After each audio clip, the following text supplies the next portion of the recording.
Welcome. In today's video, we're diving into Google Drive Offline and how it empowers you to collaborate even without an internet connection.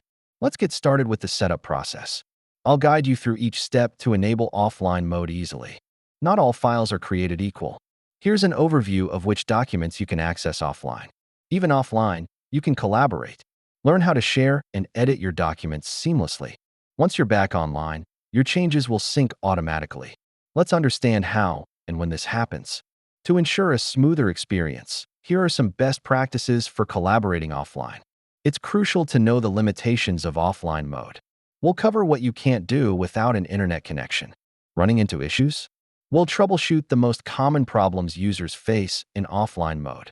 What does the future hold for Google Drive Offline? Let's discuss expected features and improvements by 2025. Embrace the power of offline capabilities for your teamwork. Let's make the most of our collaborations.